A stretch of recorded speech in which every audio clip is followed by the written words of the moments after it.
எனக்காக ஒண்ணே ஒண்ணு பண்ணுங்க. என் குழந்தைகளை நான் பார்க்கணும். ஒரே ஒரு தடவை. சின்ன வயசுலயே அப்பா, அம்மா, அக்கா, தங்கச்சி எல்லாத்தையும் இழந்த குழந்தைங்க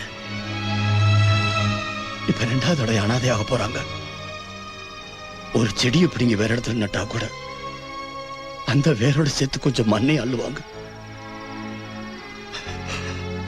அது கூட இல்லாம வந்த குழந்தைங்க நானும் இல்லாம தேவகி,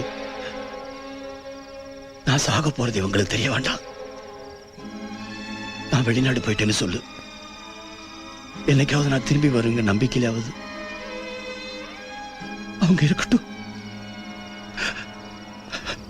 வெளியே போற ஸ்டூடெண்ட்ஸுக்கு ப்ரொஃபஸருங்க